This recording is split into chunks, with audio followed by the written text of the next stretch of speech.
안녕하세요. 어머님의 말도 안 되는 합가욕으로 인해 진절머리가 나서 이혼을 결심하게 된 30대 여성입니다. 사실 처음에는 남편이라도 제 역할만 잘해주면 어떻게든 이 고비를 넘기고 잘 살아보려고 했어요. 그런데 남편은 자기 와이프 고생할 건 둘째치고 그저 어머님이 안쓰러워 어쩔 줄 모르더라고요. 그러니 어쩌겠어요. 애 끓는 모자 사이에 피 한 방울 안 섞인 제3자가 떠나줄 수밖에요.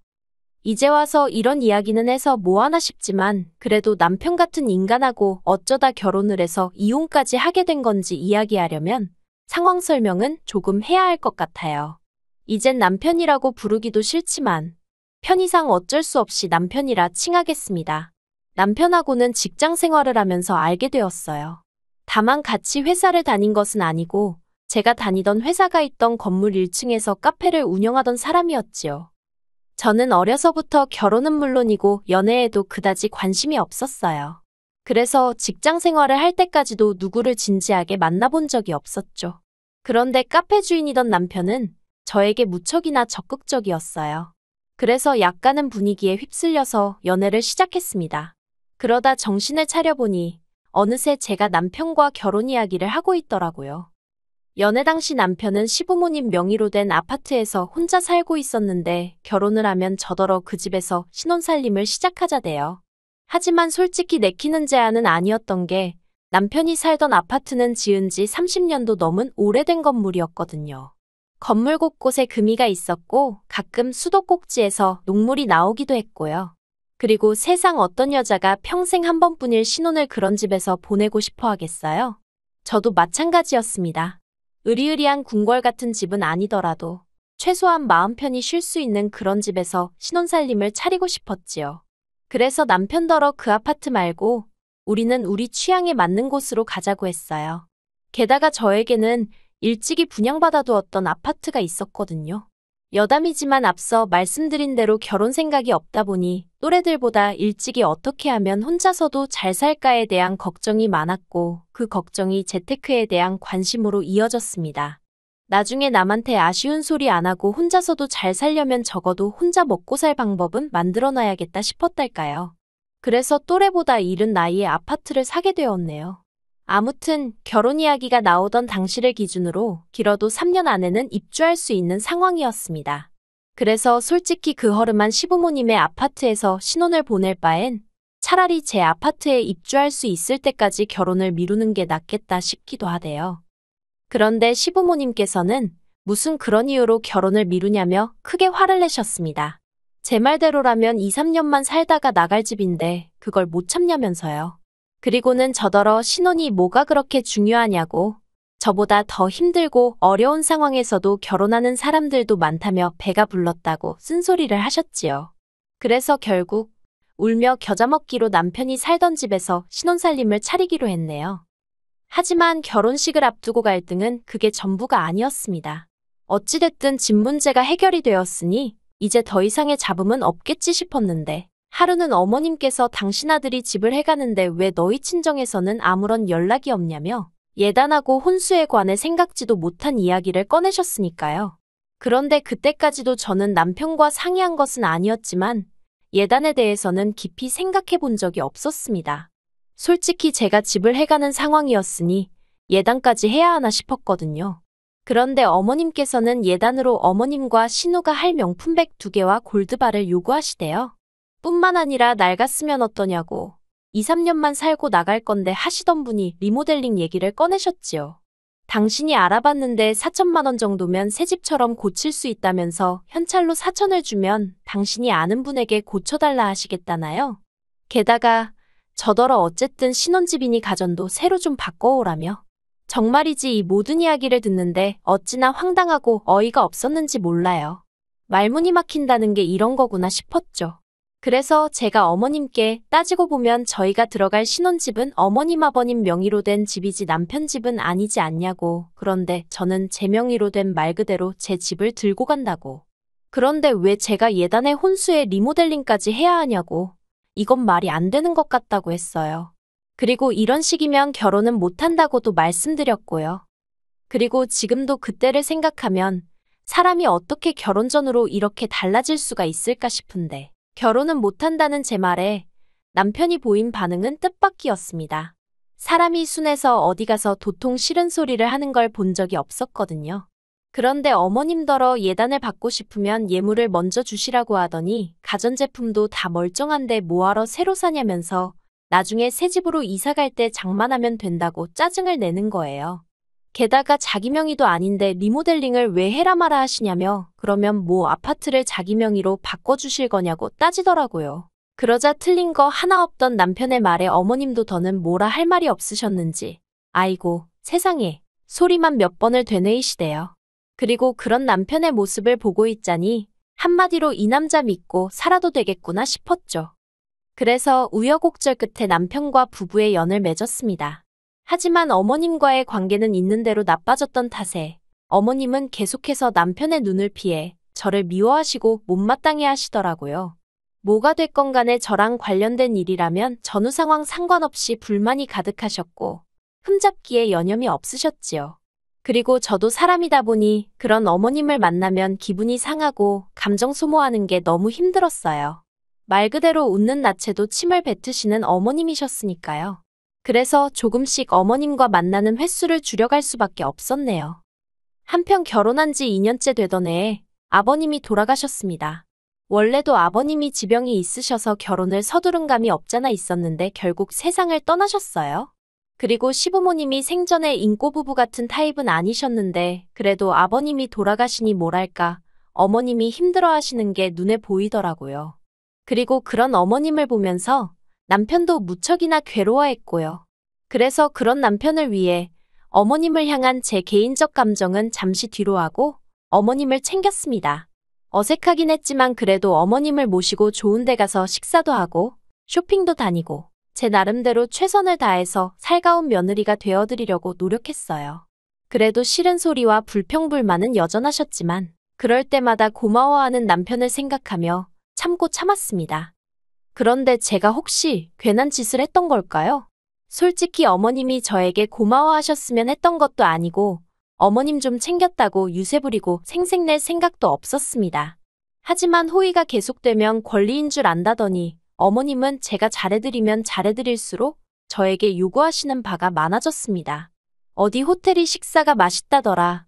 누구네 며느리는 뭘 사다 줬다더라. 그래서 결국 질려버린 제가 다시 어머님과의 사이의 거리를 두기 시작했어요. 그리고 그런 와중에 제 명의의 아파트로 이사를 하게 되었습니다. 원래 저희가 살던 집은 시댁에서 차로 20분이면 닿을 거리였는데 이사를 가게 된 곳은 차로 1시간 남짓 걸렸으니 저로서는 숨통이 트이는 기분이었죠. 하지만 어머님께서는 왜 그런 동네에 분양을 받았냐, 꼭 이사를 가야 하냐 하며 온갖 잔소리를 하시더니 결국엔 당신도 같이 이사를 가면 안 되겠냐 하시더라고요. 아버님 돌아가신 이후로 혼자 지내려니 적적하고 외로우시다면서요. 하지만 저는 그런 어머님의 앓는 소리에도 불구하고 그 자리에서 합가는 어렵다고 딱 잘라 말씀드렸습니다. 그리고 이 일로 저는 남편과 전에 없이 큰 다툼을 하게 되었어요. 남편이 저더러 말이라도 한번 생각해 볼게요 하면 어디가 덧나냐며 정말 너무한다고 소리를 질렀거든요. 제가 남편더러 어차피 같이 안 살게 확실한데 실없는 소리를 왜 해야 하냐고 받아치니까 혼자 되신 어머님을 보고도 아무런 느낌도 없냐면서 저더러 지독하다는 거예요. 그리고 그런 남편에게 저도 실망이 이만저만이 아니었습니다. 처음에는 남편 눈을 피해서 저를 무시하고 구박하시던 어머님이 언젠가부턴 아예 대놓고 저에게 면박을 주시고 억지를 쓰셨는데 그럴 때 남편은 단 한 번도 어머님한테 그러지 마시란 소리를 한 적이 없었거든요. 그래놓고 저한테는 지독하니 어쩌니 하는 게 어이가 없었죠. 뭐 아무튼 그래도 그나마 다행이라고 해야 할지 남편하고 대판 싸운 덕분에 합가 이야기는 쏙 들어갔어요. 그리고 이후로 평소와 다름없는 일상을 보내고 있던 어느 날이었습니다. 어머님이 목욕탕에서 넘어지셨다고 연락이 왔어요. 하지만 불행 중 다행으로 부상의 정도는 심하지 않으시대요. 병원 의사 말로는 손목 근육이 살짝 놀란 정도라서 너무 무리하지만 않으시면 금방 좋아지실 거라고요. 그런데 어머님은 그때부터 별것도 아닌 일로 집에 좀 와보라며 그렇게 저를 호출하셨습니다. 심지어 한 번은 주말 아침이었는데 당신이 약속이 있는데 머리를 감으려니 손목이 시큰거려 죽겠다며 저더러 머리 좀 감겨달라고 부르신 적도 있었다니까요. 그리고 그땐 정말 아무리 상대가 어머님이라고 해도 속에서 열불이 올라오는 걸 참을 수가 없대요. 솔직히 그동안에도 정말 우라가 치미는 걸 참으며 어머님이 부르실 때마다 갔는데 그 이유는 딱 하나였어요. 사람이 왜 아플 때는 별것도 아닌 일로 더 서럽고 서운하고 그렇잖아요. 그래서 그냥 한 달이면 낫는다니까 한 달만 참아보자 생각한 거죠. 그런데 정말 그날만큼은 도대체 며느리가 시녀도 아니고 이게 무슨 경우인가 싶은 거예요. 그래서 이런 이유로 부르실 거면 저 말고 남편을 부르시라고 화를 냈습니다. 그런데 그랬더니 그날 이후로 어머님이 더는 저도 남편도 부르시질 않대요. 그러다 지난달이었습니다. 남편이 돌아오는 주말에 어머님 댁에 좀 같이 가자고 하더라고요. 그래서 무슨 일 때문에 그러냐니까 뭐 이런저런 할 이야기가 있다대요. 어차피 더 캐물어봤자 말해줄 것 같지도 않고 그래서 알겠다 했습니다. 그리고 며칠 뒤 예정대로 시댁에 내려갔는데 현관부터 집안이 얼마나 어수선하던지요. 거실이며 안방이며 곧 이사라도 갈 것 마냥 곳곳에 상자들이 쌓여 있었거든요.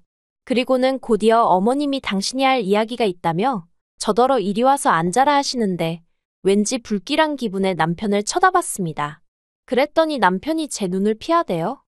지금도 남편이랑 어머님이 정확히 어떤 대화를 주고 받았던 건지는 모르겠습니다. 하지만 확실한 건 남편과 제가 올해 들어 돈 문제로 다툼이 좀 있기는 했었어요. 회사 근처에 카페들이 우후죽순 생겨나면서 남편 카페 매상이 많이 떨어졌는데 남편이 천하태평이었거든요. 그래서 보다 못한 제가 어쩌려고 그러냐고 한마디 했더니 자기가 알아서 할 건데 왜 잔소리를 하냐면서 목소리를 높이는데 얼마나 어이가 없던지 결국 몇 번이나 큰 소리가 나고 말았습니다. 하지만 부부지간의 일이니 어머님께 이야기를 했을 거라곤 상상도 못했어요. 그런데 어머님이 이 이야기를 하시면서 앞으로 당신이 월세로 50을 낼 테니 같이 사는 게 어떻겠냐 하시대요. 그러면 저희는 여윳돈 50이 생기는 거니 얼마나 좋으냐면서요. 그래서 제가 월세로 50이 아니라 500을 내셔도 같이는 못 산다고 했습니다. 저도 퇴근하면 편하게 쉬고 싶은데 어머님이 계시면 어떻게 편하게 있겠냐고요. 저녁 식사도 그냥 대충 시켜 먹고 그래도 되는데 어머님이 계시면 그렇게 못하고 아무튼 여러모로 제약이 너무 많아서 싫다고 같이는 못 산다고 말씀드렸습니다. 그랬더니 어머님이 누가 저더러 저녁 차리라고 했냐면서 그런 거 안 해도 된답니다. 제가 주말에 늦잠을 자든 말든 뭐라고 안 하실 거라면서 저는 저대로 당신은 당신대로 편하게 살자는 거예요. 하지만 아무리 어머님이 무슨 말씀을 하셔도 아니 애시당초 제 집에서 왜 제가 그런 눈치를 봐야 하는 거며 허락을 받아야 하는 건지 도저히 납득할 수가 없었죠. 그래서 어머님께 왜 매번 이렇게 마음대로 생각하고 말씀하시냐고 어머님 이러시는 거 저 정말 힘들다고 했어요. 그랬더니 이제 어머님이 저더러 당신이 뭘 어쨌냐면서 화를 내시더니 괘씸해서 안 되겠다며 저더러 당신 집에서 살던 방세를 내놓으랍니다.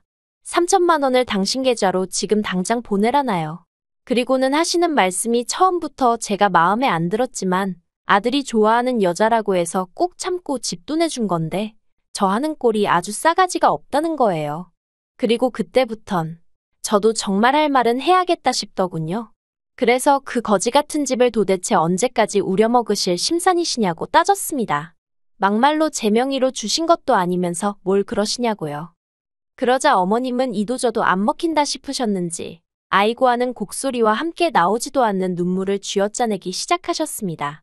그리고도 부족하다 싶으셨는지 저를 보고는 너 잘났다 하며 삿대질을 하시는데 도저히 몰아드릴 말씀이 없더라고요. 그래서 그냥 가만히 서 있었어요. 그런데 남편이 그런 저를 보더니 정말 너무한다면서 어머님을 어르고 달래는 거예요. 엄마 울지 마. 우리 집 가자 하면서요. 어처구니가 없는 광경에 잠시 말을 잃었지만 저는 최대한 감정을 조절하며 남편더러 그럴 게 아니라 당신이 여기 어머님과 같이 남으라 했습니다. 어머님이 적적해서 같이 살고 싶다 하시는 거니 당신이 남는 게 모두에게 좋겠다고요. 그리고는 짐도 내가 챙겨서 여기로 보내줄 테니까 그런 줄 알라 했죠.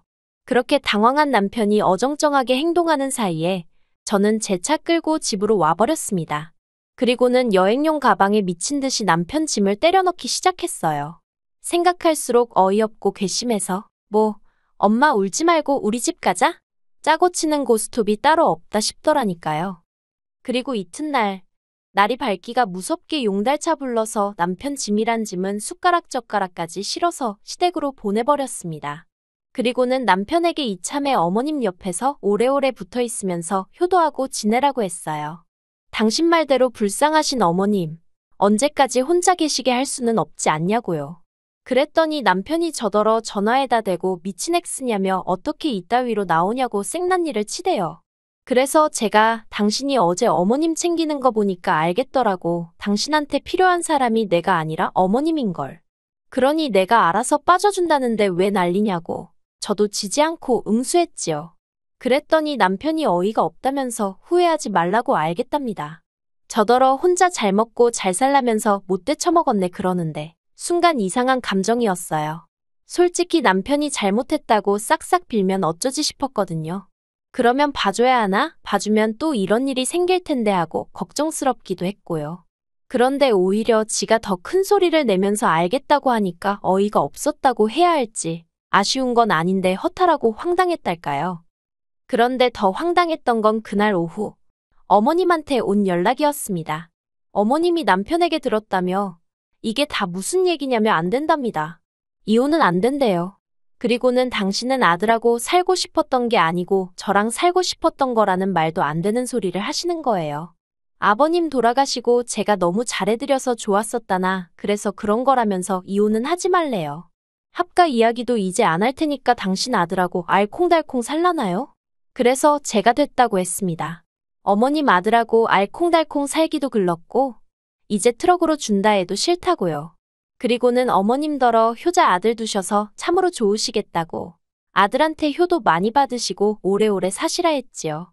그랬더니 어머님 하시는 말씀이 그 자식이 뭘 할 줄 안다고 효도를 받겠냐고 정말 이럴 거냐면서 저더러 안 된다고. 안 되긴 뭐가 안 된다는 건지 말이에요. 아무튼 이제 눈엣 가시 같은 며느리도 없고 어머님을 극진히 생각하는 아들이 옆에 있으니 정말 좋으시겠어요? 그쵸? 긴 이야기 들어주셔서 감사합니다.